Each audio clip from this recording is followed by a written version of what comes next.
Grabando. ¿Cómo están, estimados usuarios y estimadas usuarias? Mi nombre es José Martín Bron. Esta es la clase número 63 de Biología Social, Socialismo Biológico y de el Cuerpo Social. Vengo hablándole con respecto a los derechos ciudadanos y de las fases biológicas. Aparte de eso, estoy comenzando a hablar con algunos temas polémicos. Vamos a entonces hablar del aborto, de las casas ortotanásicas, de la eutanasia, de la clonación de personas y otros temas parecidos a ellos. Vamos entonces a comenzar. El último capítulo era el capítulo 2 de las casas ortotanásicas y el aborto. Artículo 811 del derecho a la ortotanasia y de las casas tanásicas. Se entiende que toda persona, ciudadano o ciudadana de la República, tiene derecho a la eutanasia, al suicidio asistido y a las casas ortotanásicas, según lo estipula la presente Constitución. Se entiende por ortotanásicas a aquellos procedimientos, sean de índole médica o no, que pueden ofrecer ayuda a las personas en tránsito de muerte o con pocas posibilidades de vida, y que logren transmitir un apoyo cálido y solidario, ofreciéndole la mayor comodidad posible y el mayor grado de alivio que se le pueda ofrecer a su sufrimiento, a los fines de acompañarla en un feliz término en su proceso de muerte. Pero, a diferencia de la eutanasia, no se le aplica ningún procedimiento o sustancia que pueda significar el acortamiento del tiempo de vida de la persona interesada. Se entenderá que el cuerpo social de la República, bajo la autoridad del Ministerio de Sanidad, o cuando las condiciones objetivas sean propicias, bajo la autoridad del Comando de Sanidad, podrá mantener en funcionamiento hospicios o casas de cuidado ortotanásicas, que serán conocidas también como casas tanásicas, con estructuras específicas y personal especializado, para la mayor protección, hospitalidad y humanidad posible a las personas moribundas o con pocas posibilidades de vida. Se entenderá que en dichas casas tanásicas también se podrán aplicar los procedimientos de eutanasia y de suicidio asistido. Se entenderá que en los hospicios ortotanásicos o casas tanásicas, el personal médico y paramédico deberán aplicar todos los procedimientos de la tanatología y estar plenamente conscientes y aceptar la inevitable muerte. Simple y llanamente como un momento natural y final de un proceso biológico integral del ciclo vital, que en su totalidad se define como vida. Se entenderá que en las casas tanásicas el personal de la misma no solamente deberá ayudar, sea por proceso eutanásico, suicidio asistido u ortotanásica, no exclusivamente a las personas interesadas, sino también a los familiares y relacionados, a quienes se les enseñará a compartir con la persona interesada todo su proceso, haciéndolo por tanto menos traumático y más tranquilo y digno para el proceso final de la vida de cada célula humana del cuerpo social de la República. Se entenderá que para que exista una buena práctica eutanásica, suicidio asistido u ortotanásicas, en cualquiera de las casas tanásicas deberán existir los siguientes elementos: control y alivio del dolor, alivio de síntomas concomitantes, apoyo psicológico, reaseguramiento del enfermo y sus familiares, ambiente agradable y no opresivo, cuidado personal efectivo, mantenimiento sereno y confortable del paciente, soporte emocional y espiritual, suministro de buenos alimentos, ambiente musical apropiado, caminarías, jardines y paisajes hermosos, ¿qué quería decir caminerías? Acceso a animales de compañía, acceso a medicinas paliativas y alternativas, como por ejemplo homeopatía, acupuntura, terapia neural, inmune neuropsicología, aromaterapia, medicina ayurvédica, música terapia y otros. Se entenderá que la tanatología es una disciplina integral que aborda lo relacionado con el fenómeno de la muerte en el ser humano, como por ejemplo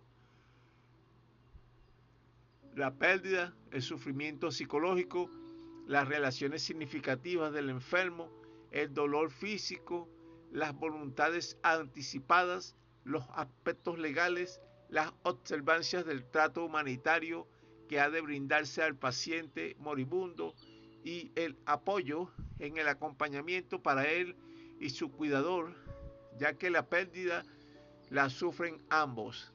Aplica el método científico o técnicas forenses, tratando de resolver y enfrentar las situaciones conflictivas que suceden en torno a ella.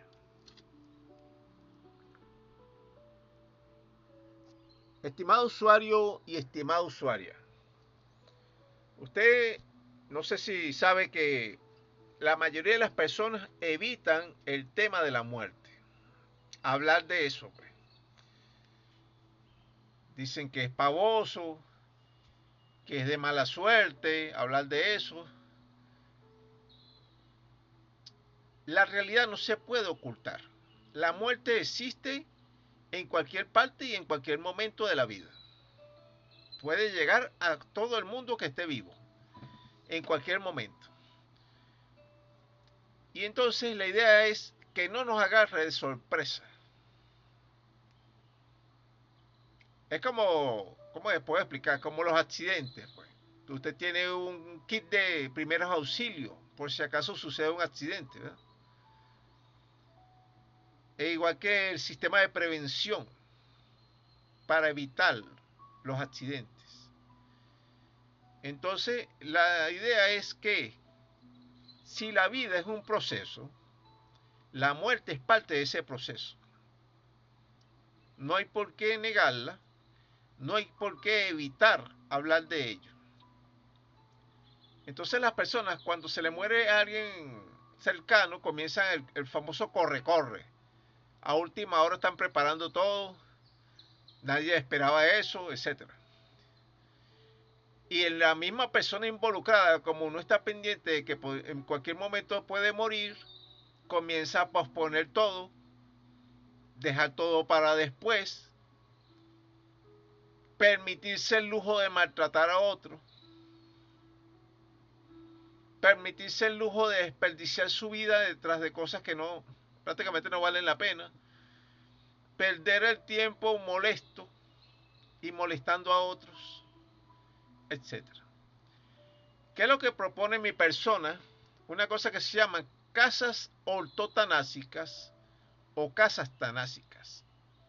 Usted se acuerda que en unas clases anteriores les pedí que buscaran la palabra tanásico o tanatología. Posiblemente usted no buscó nada ni hizo ninguna tarea. Bueno, eso proviene del dios Thanos, el dios de la muerte. Pero ¿cuál es la idea? Que si una persona va a morir, puede ser porque sea anciano, porque tenga una enfermedad terminal, o porque simplemente le da la gana de morirse. Por ejemplo, por eso es el famoso suicidio asistido, bueno, debería haber un sitio donde hacer ese proceso.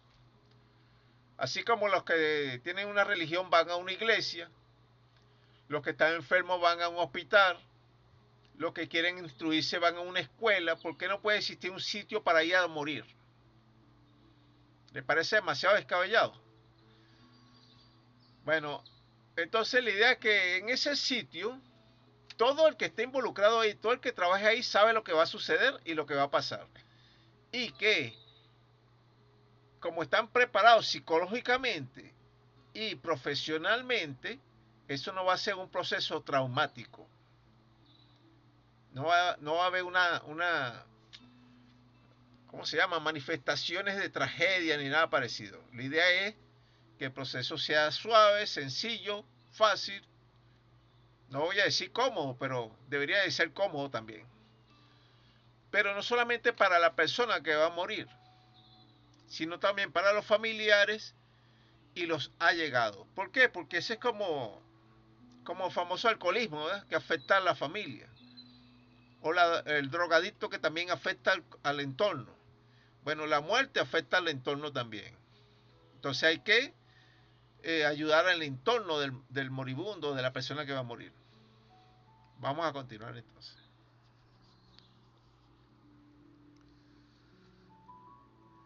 De los límites y prohibiciones relacionados a la eutanasia,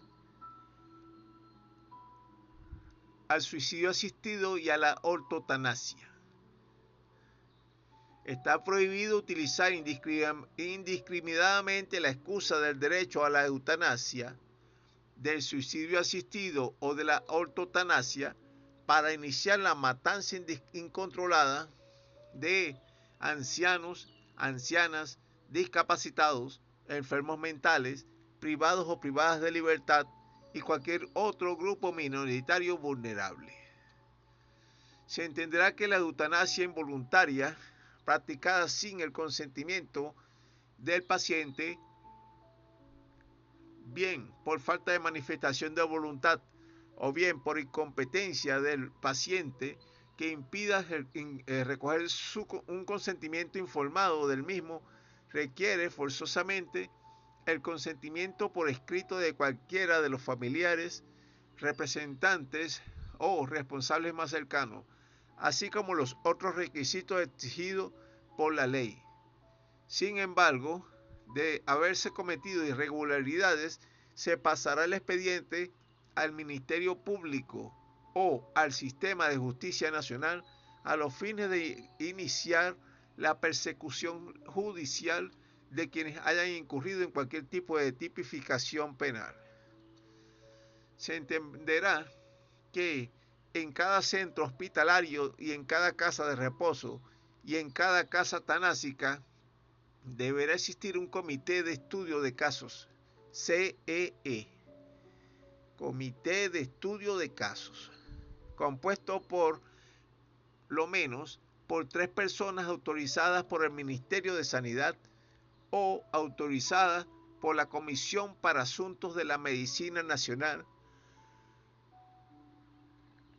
de la Asamblea Deliberativa Nacional, quienes deberán revisar toda la información antes de proceder a la autorización a la eutanasia, al suicidio asistido o a la ortotanasia, entendiéndose que si este comité detecta irregularidades médicas, negligencia, abuso de poder, mala praxis o cualquier otra anormalidad, podrán negar cualquier autorización y pasar el caso al Poder Judicial. Se entenderá que el derecho a la eutanasia, al suicidio asistido y a la ortotanasia son actos alternativos y opcionales y ninguna persona puede ser obligada a solicitarlos o aceptarlos, ni los profesionales de la salud que la objeten están obligados a practicarlo. Usted me dirá, ¿cuál es la diferencia entre esto? Se lo voy a decir sencillo. La eutanasia es cuando una persona quiere que lo ayuden a morir. Entonces, por decir algo, que le inyecten un veneno en la sangre, o que le dejen de aplicar un un remedio que lo mantiene vivo o que le quiten los aparatos que lo mantienen vivo. El suicidio asistido es de una persona no necesariamente enferma que diga, mira, yo estoy obstinado, yo me quiero morir. Inyéctame algo ahí en las venas o cualquier otra cosa que me haga morir. Parece muy fácilmente, se parece a esto, ¿verdad? Pero normalmente la eutanasia es cuando una persona está muy enferma o una enfermedad catastrófica o una discapacidad demasiado fuerte. Y las personas normalmente de suicidio asistido es cuando se quieren matar por sí mismos, pero no hayan cómo hacerlo. Ahora, la ortotanasia es cuando una persona, por decir algo, está muy vieja, muy anciana y ya sabe que se va a morir, va para una de estas casas y pasa los últimos años de su vida ahí o de sus días. O de una persona que de repente tuvo un accidente y sabe que no quiere seguir viviendo, bueno, va para allá y dice, bueno, yo quiero morir tranquilo en mi cama. Es como una eutanasia, pues. Pero está en las casas ortotanásicas. Un sitio tranquilo, no es un hospital necesariamente. Como vamos a suponer que sea algo así como una hacienda esa, donde hay plantas, animales, fuentes de agua, cosas así. Se entiende por suicidio asistido a la ayuda deliberada suministrada a una persona a suicidarse o facilitarle los medios necesarios para tal fin. Se entenderá que el homicidio con simulación de suicidio asistido será penado por la ley. Hay personas que matan a otros y dicen, no, esa persona se suicidó. Se entenderá que a ningún profesional de la salud se le deberá hacer acoso judicial o persecución criminal en relación a cualquier caso de eutanasia, suicidio asistido u autoeutanasia, si y solo si ha cumplido fielmente con sus deberes profesionales y con los parámetros establecidos por esta Constitución y en la ley. Se entenderá que no pueden ser considerados como eutanasia, suicidio asistido o autoeutanasia los siguientes: los crímenes de lesa humanidad. No, yo los maté porque yo soy bueno. Voy a acabar con los pobres matándolos, algo así pues. Los homicidios en masa o los asesinatos selectivos. No, voy a acabar con los negros porque son pobres, entonces les estoy haciendo un favor. Por decir algo, que alguien simule eso, pues. La inducción indebida a la muerte en contra de la voluntad de la persona, no enfermas o discapacitadas, o de las personas que no cumplen los requisitos legales. Se entenderá que el Estado puede ser nombrado como tutor legal de todo paciente que tenga la posibilidad de aplicársele la eutanasia, el suicidio asistido o la ortotanasia, ejerciendo dicha tutoría a través del Comando de Sanidad o, en su defecto, del Ministerio de Salud.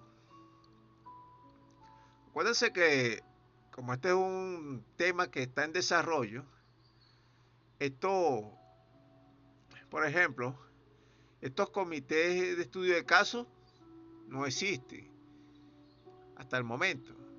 Y esta Comisión para Asuntos de la Medicina Nacional tampoco existe, hasta que se arme la Asamblea Deliberativa Nacional o hasta que se implemente socialismo biológico.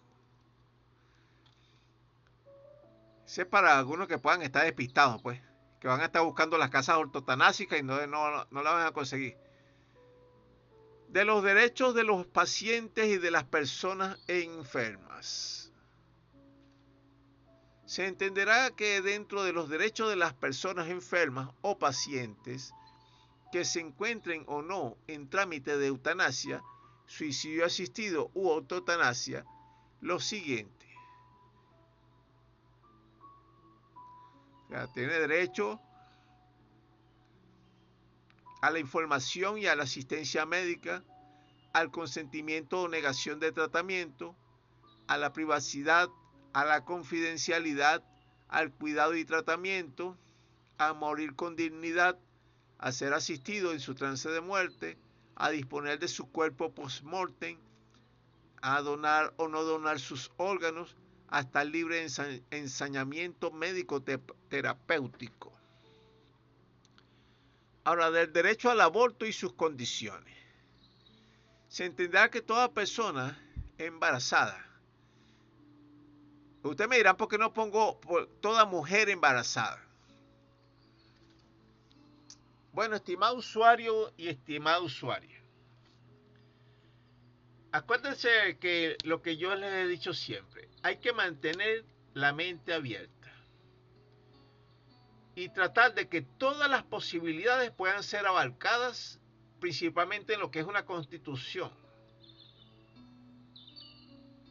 Aunque usted puede ser que no esté de acuerdo conmigo en cómo yo redacto las cosas, en los temas que propongo, en las supuestas soluciones que propongo, pero imagínenselo de esta manera. Como la ciencia ha avanzado tanto, ¿quién dice que los hombres en el futuro no pueden quedar embarazados? O que una máquina no pueda estar embarazada, entre comillas. Porque así como se puede implantar in vitro un gen de un ser vivo a otro, o se puede implantar in vitro un espermatozoide en un óvulo, hacer una fecundación artificial. ¿Quién dice que más adelante no se puede crear, o los científicos no pueden crear un vientre artificial mecánico con una sustancia, un líquido amniótico que pueda conservar un feto? Es posible.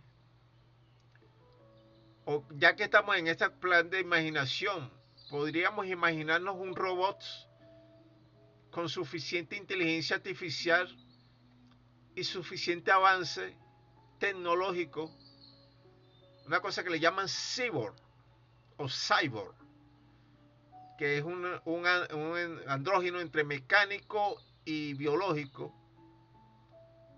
¿Quién dice que ese robot no puede quedar embarazado? Y aunque se le llame hombre o mujer, es una máquina, pues. Por eso que pongo simplemente toda persona embarazada. A eso es que quería llegar. O en estado de gestación tiene derecho al aborto. Sin embargo, el derecho al aborto es un derecho condicionado, opcional y no ilimitado. Se entenderá que toda persona mayor de edad, en plena posesión de sus facultades mentales, ciudadanos y ciudadanas de la República, y especialmente las del género femenino, tienen derecho a la utilización del aborto. Aquí sí lo especifico, ¿verdad? El derecho al aborto estará sustentado sobre el razonamiento de que cada persona mayor de edad y en plena posesión de sus facultades mentales tiene derecho y potestad de decisión y autonomía sobre su propio cuerpo y sobre su propia personalidad, salvo en el caso probado o sospechoso de la que la persona interesada no está verdaderamente en posesión de sus facultades mentales. Toda persona mayor de edad y, especialmente las del género femenino, sean cuales sean las razones y circunstancias por las cuales desean utilizar su derecho al aborto, solo podrá utilizarlo sin peligro para sí misma en el lapso de tiempo comprendido desde el momento mismo de la concepción o fertilización hasta el término máximo de la 7ª semana de gestación. Ok, quiero aclarar un pequeño error que tuve en el último video de que yo había dicho que eran 27 semanas. Pero eran 27 semanas de gestación real para un feto viable, para un niño viable. Pero realmente para el aborto solamente es hasta la 7ª semana máximo que usted tiene oportunidad de abortar. Porque si no, había peligro para su propia vida. Y lo otro es porque ya en ese tiempo, en ese lapso, ya se puede considerar ese ser viviente como una persona. O sea, ya está suficientemente formado, aunque no maduro, pero ya es suficientemente formado como para considerarlo una persona. Ahora, cuando hablo de que las personas, especialmente del género femenino, que tengan interés en el caso, usted mira que, bueno, ¿y por qué te redundas en eso, no? Imagínese que es, vamos a poner un ejemplo, que es un marido celoso, que sospecha que su mujer tuvo relaciones con otra persona y salió embarazada de otra persona y él es el que sigue, quiero que te hagas el aborto. Bueno, esa es otra persona también interesada, pero no es del género femenino. No sé si me comprende. Vamos a continuar. Toda persona mayor de edad y en plena posesión de sus facultades mentales y civilmente hábil podrá pedir, aun siendo del género masculino, la realización del aborto en alguna otra persona que sea de su interés legítimo o que esté bajo su responsabilidad. Solamente en los casos clínicos o médicos en que se recomiende tal práctica y en que la competencia, autoridad legal o decisión definitiva sea potestad exclusiva o excluyente del peticionario o peticionaria. Por ejemplo, alguien que sea custodio de una persona menor de edad, por ejemplo, o que tenga discapacidad mental u otra circunstancia así parecida. Ahora, ¿cuál es el procedimiento para el derecho al aborto? El interesado o la interesada deberá presentar la solicitud por escrito dentro del lapso perentorio desde el mismo momento de la concepción o fertilización hasta el término máximo de la 7ª semana de gestación. O sea, hay una proforma, una forma específica para hacer la solicitud, ¿verdad? Se entenderá que la solicitud por escrito del aborto será realizada ante alguna autoridad médica reconocida, titulada y certificada por la República, la cual asistirá, asesorará y autorizará o no por escrito dicho procedimiento. Quiero dejar claro para los que están escuchando y viendo este video que hasta el momento no existe esta autoridad médica reconocida. No vaya a pasar como le estoy hablando de las casas ortotanásicas, que vayan a estar buscando como locos algo que no existe hasta el momento. Estas son propuestas. Estamos en el año 2024. Hoy es 22 de octubre del 2024. Quiero que quede constancia de eso.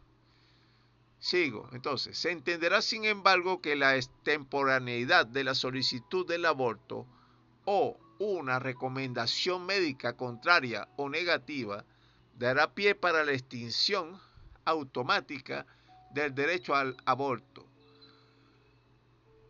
lo cual conllevaría como consecuencia que la República y sus autoridades competentes reconocerán legalmente en el acto y de manera automática al feto o fetos biológicamente viables y en gestación involucrados como a ciudadanos o ciudadanas de la República en fase de niñez y en etapa biológica de gestación, digno o digna de grandes cuidados, con plenos derechos y deberes consagrados en esta Constitución y en la ley. Ok, estimado usuario y estimada usuaria. Supongamos que usted o la persona interesada en el aborto va a un sitio especializado en eso o a un hospital y dice, mira, yo queremos que hacer un aborto, ok, llena este formulario, llenó el formulario, hizo todos los procedimientos legales, pues, paso por paso. Y cuando le hicieron la inspección médica, resulta que usted tiene, o la persona, tenía más de 7 semanas de gestación. Entonces vienen los doctores y le niegan la autorización. No es que usted va a ir para otra parte que le hagan una especie de aborto clandestino, porque ya eso sería homicidio. ¿Por qué? Porque después de la 7ª semana, el Estado reconoce legalmente a la persona en gestación como un ciudadano de la República.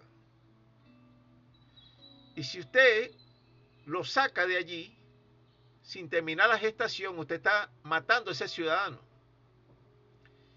Y entonces se le llama ciudadano en fase de niñez y en etapa biológica de gestación. O sea que el Estado comienza a protegerlo jurídicamente. Eso es lo que quiero decir con todo ese poco de palabras raras que puse ahí. Vamos a asumir ese golpe mental con una pausa musical.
Vamos a regresar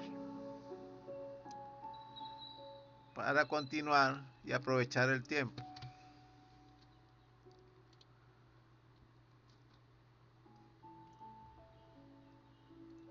Se entenderá que con el reconocimiento de ciudadanía por parte de las autoridades de la República y dando cumplimiento a la transversalidad y complementariedad que deben tener todas las leyes de la República, se considerará que después de la 7ª semana,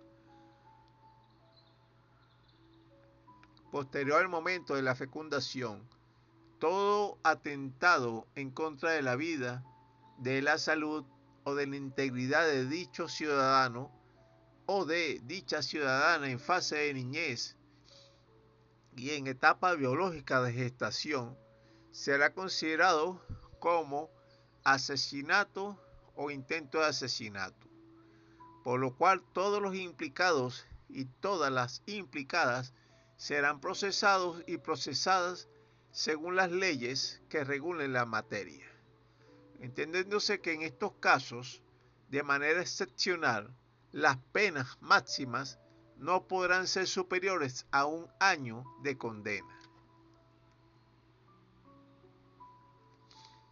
Sin embargo, se entenderá que solo en los casos en que por fuerzas o circunstancias ajenas a la voluntad o intención expresa, tanto de la gestante así como de otros implicados o implicadas, no pueden imputárseles realmente culpabilidad alguna.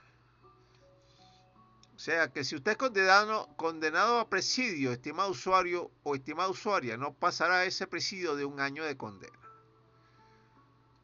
por practicarse un aborto ilegal, por decir algo.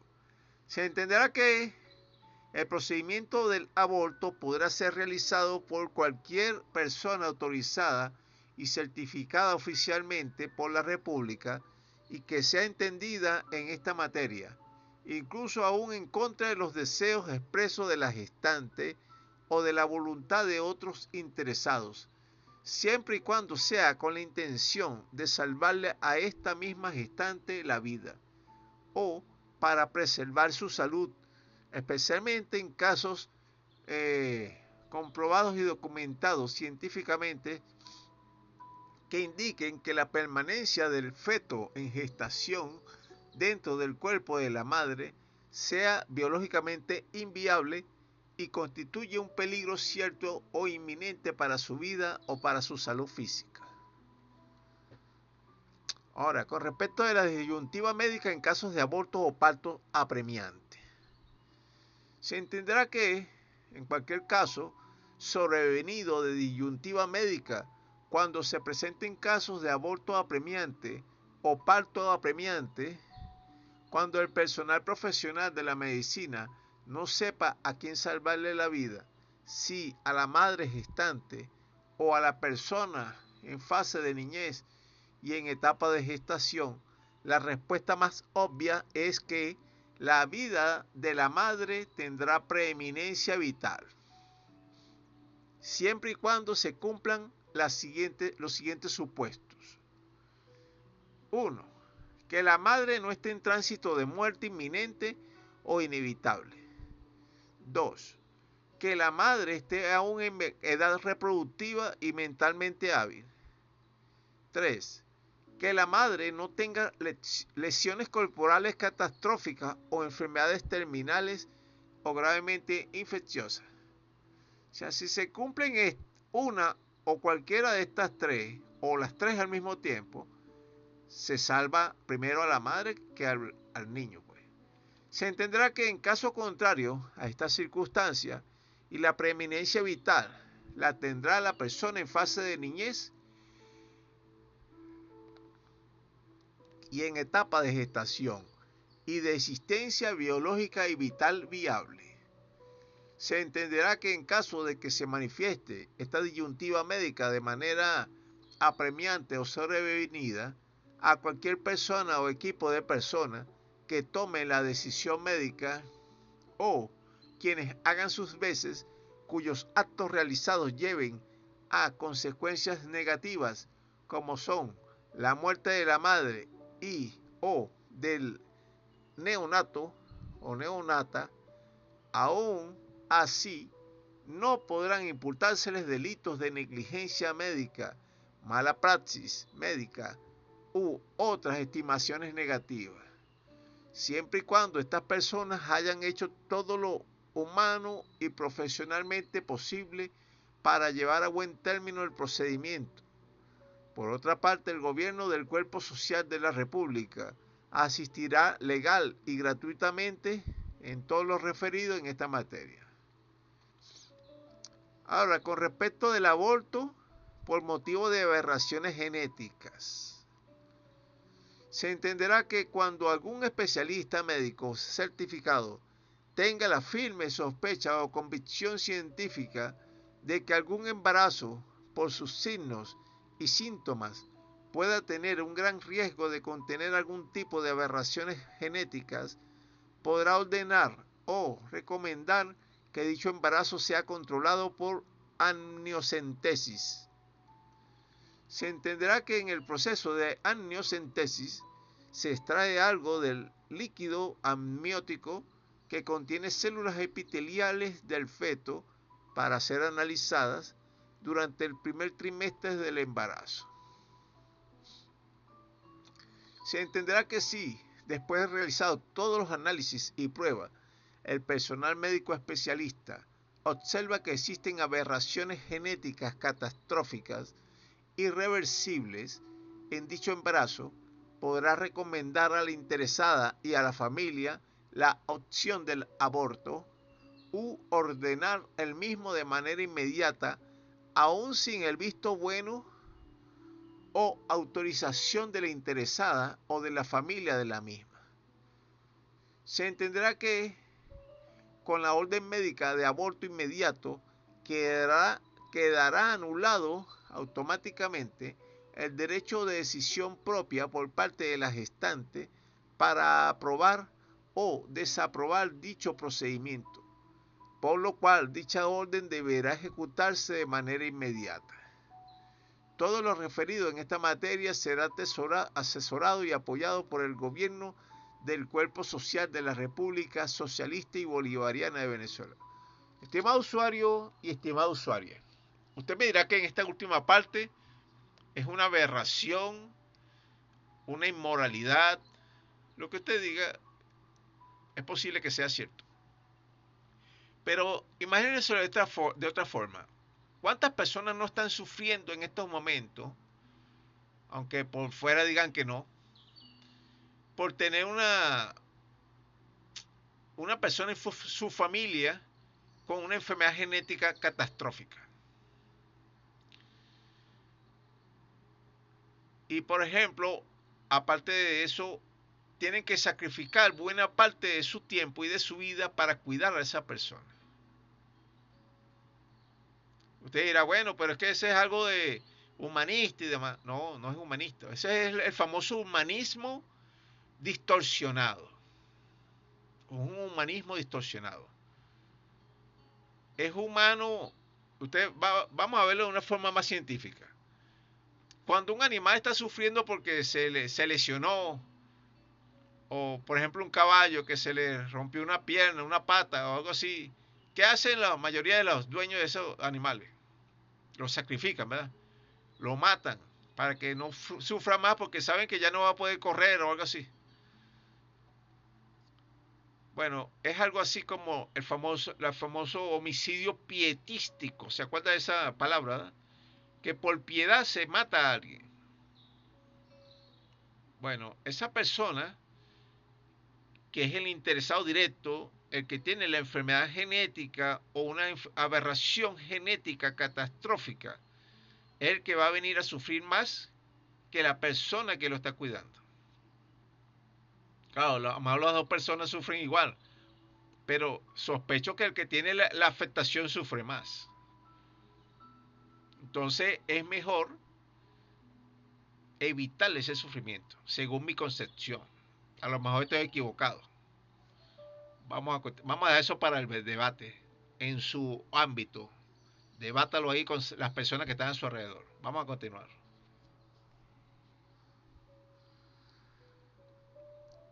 Del derecho al asesoramiento genético. Se entenderá que en todo centro médico o de salud deberá haber en la práctica diaria la aplicación clínica de los nuevos conocimientos en el ámbito de la genética y el asesoramiento genético y familiar. Esto implica que debe haber en dichos centros médicos un grupo especializado de asesores genéticos que apoyen a todas las personas en los siguientes procedimientos. Asesorar cuando haya dudas sobre decisiones importantes y cargadas emotivamente, como por ejemplo la conveniencia del matrimonio, de la paternidad o de la maternidad o de un posible aborto. Las personas involucradas deben tener acceso a asesores profesionales expertos que sean capaces no solo de determinar los hechos y de evaluarlos científicamente, sino también de liquidar los temores e ideas equivocadas, siendo plenamente conscientes del impacto de sus intervenciones en el paciente. Se entenderá principalmente que el asesoramiento genético puede considerarse en realidad una psicoterapia breve basada en la comprensión psicológica y dirigida según las técnicas acreditadas de intervención psiquiátrica. Los asesores genéticos deben estar preparados no solo como médicos, sino también de manera psicológica para diagnosticar un trastorno psiquiátrico y conocer las distinciones nosológicas y las formas alternas de un mismo síndrome. También deben hacer comprender el impacto del conocimiento de su propio estado en los individuos o parejas, en función de su madurez, sus sentimientos de culpa, sus conflictos, mecanismos defensivos y las fuerzas y debilidades de su yo. Los asesores genéticos deben estar bien preparados para hacer frente a la depresión de los pacientes, dándole gran importancia a las implicaciones médicas, psicológicas y legales de intervenciones como son la amniocentesis, la contracepción, la esterilización, el aborto, los trasplantes, la inseminación artificial, la adopción, la cirugía estética y hasta el alquiler de vientre.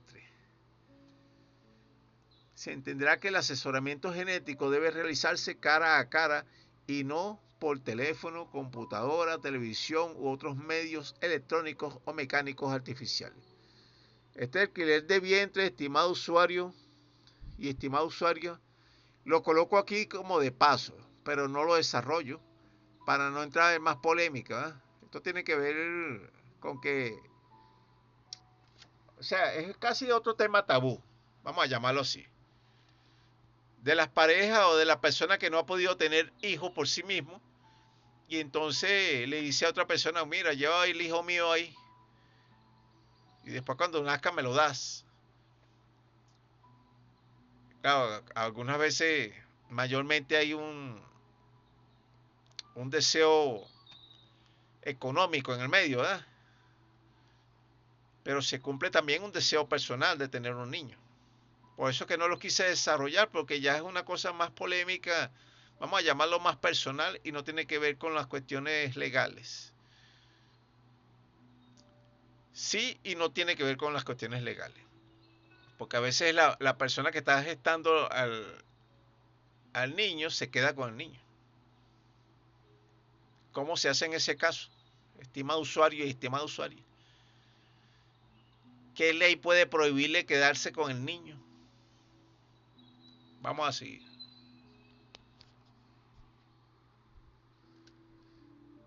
Se entenderá que toda persona, ciudadano o ciudadana de la República, tiene derecho a la asistencia en lo que se refiere a la ingeniería genética y en cualquier caso de mutaciones que sean de su interés. Se entenderá que los grandes adelantos de la ingeniería genética y médicas plantean muchos interrogantes estrechamente asociados a la dinámica del crecimiento de la población, al cambio evolutivo del cuerpo humano y a la posible erradicación de algunas enfermedades y taras hereditarias. Estamos hablando de la ingeniería genética, de la clonación y de las mutaciones. Debe entenderse entonces que la diversidad del genotipo humano puede aumentar la adaptabilidad humana al ambiente actual y futuro, tomando en cuenta el aumento de las exposiciones del cuerpo humano a diferentes sustancias químicas y a todo tipo de radiaciones, lo cual puede incidir en las tendencias reproductoras y en la posibilidad de alteraciones mutantes, sean estas naturales o artificialmente manipuladas. Se entenderá que la ingeniería genética, que es la transmisión de fragmentos de ADN o ácido desoxirribonucleico a la estructura genética de otro organismo, tiene un gran potencial para el tratamiento definitivo de muchas enfermedades genéticas, por lo cual en cada departamento de asesoramiento genético de los centros de salud en todo el territorio nacional deberá haber una sección especial de ingeniería genética para trabajos de estudio y experimentación. Se entenderá entonces que estará permitido por parte del gobierno del cuerpo social de la República la clonación de seres humanos, siempre y cuando esto no implique que el producto de dichos procedimientos sea para esclavizar, distorsionar, hacer sufrir o sacarle los órganos para trasplantes y o donación a dichos seres humanos, o para aplicarles cualquier tipo de procedimiento o torturas que menoscaben sus plenos derechos constitucionales como ciudadanos o ciudadanas de la República.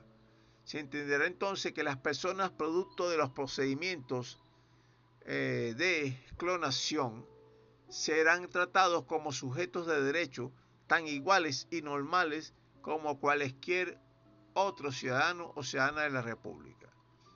Se entenderá que en el cuerpo social de la República estará permitida la mutación de seres humanos, siempre y cuando esto sea solo para el mejoramiento evolutivo de la especie o de la raza humana, especialmente en el sentido de la eliminación progresiva y eventual de enfermedades, aumento de la resistencia a enfermedades y en el aumento de las capacidades físicas e intelectivas, y no para la utilización de las personas resultantes de estos procedimientos para torturarlos o para cometer delitos que menoscaben sus plenos derechos constitucionales como ciudadanos o ciudadanas de la República.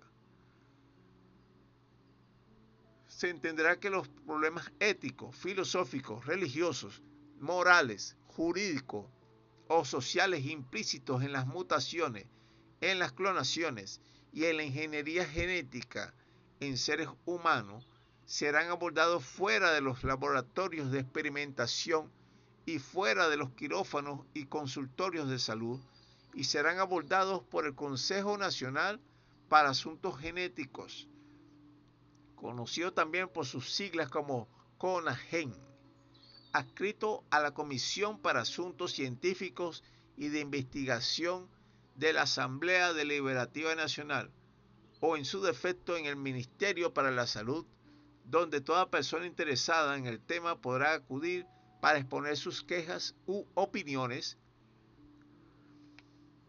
como por ejemplo genetistas, psiquiatras, filósofos, sacerdotes, abogados, políticos, etc. Bueno, vamos a hablar algunas cosas respecto a eso. Para el siguiente video vamos a hablar con respecto de la vida de relación. Ahora, lo que les decía con respecto a estos temas, estimado usuario y estimada usuaria. Estos son temas polémicos, ¿verdad? Incluso podríamos decir que son como casi de ciencia ficción o productos literarios.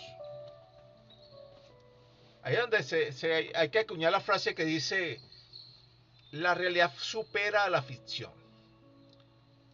Ahorita se están haciendo ya experimentos de clonación con humanos. En algunos laboratorios clandestinos se está haciendo eso.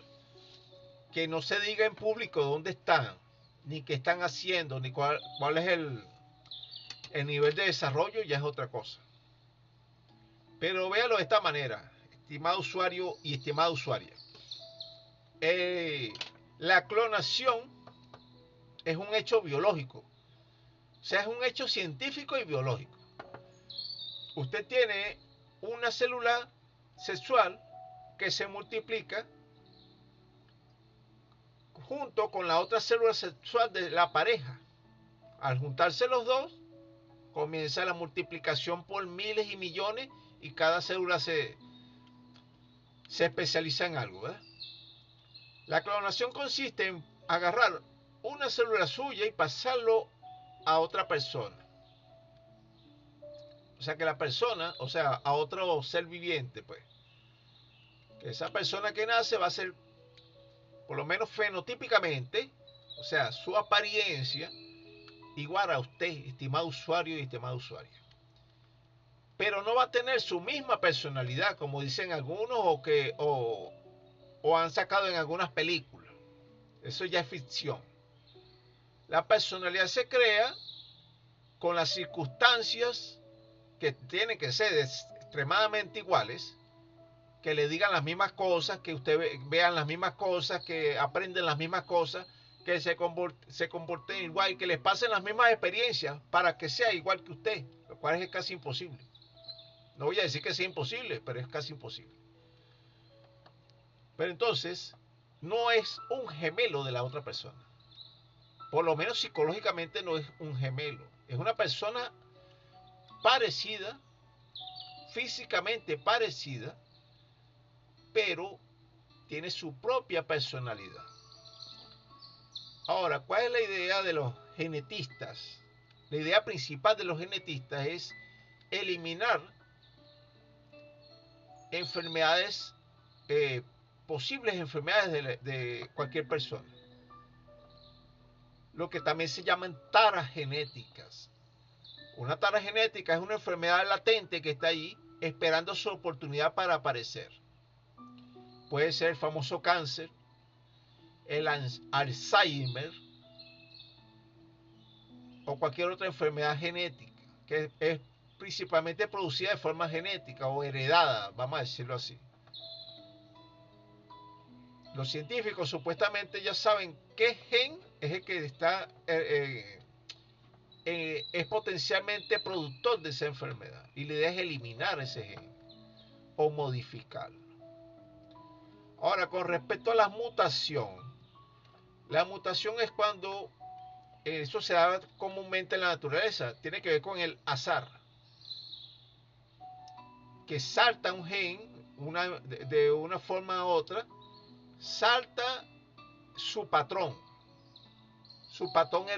hereditario. Vamos a hacer una suposición. Viene una persona que normalmente tiene 5 dedos y su hijo le nace con 6 dedos. Esa es una mutación. O que le salga con 7 dedos, como por ejemplo. O que le salga con un color diferente de los ojos. Si la mutación es viable y hace que el individuo pueda sobrevivir en la sociedad, esa mutación se transmite a la siguiente generación. Así es que ha evolucionado todos los patrones de vida por saltos del azar en los genes. Y eso se ha hecho durante miles de años por parte de la naturaleza. Entonces, ¿cuál vendría siendo el problema de hacerlo un poco más rápido por medio de experimentos científicos? Usted dirá, bueno, pero es que lo va a hacer en humanos. ¿Por qué no? ¿Y en dónde se va a hacer entonces? Cuando se comienza a hacer experimentos con monos y ratas, va a llegar un momento en que se da el salto cuántico. Se le aplica a algún humano ese remedio o lo que se esté experimentando de un mono, una rata, y después saltas a un humano. No hay una forma intermedia de hacerlo.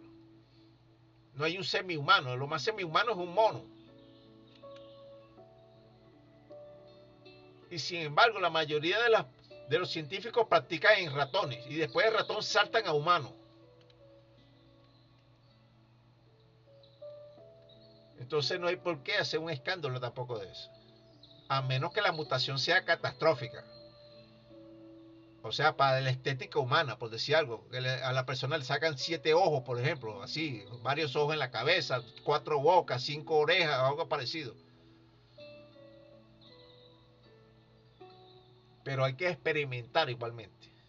Si no, ¿cómo avanza la ciencia? La ciencia es experimentación, observación, volver a experimentar, volver a observar.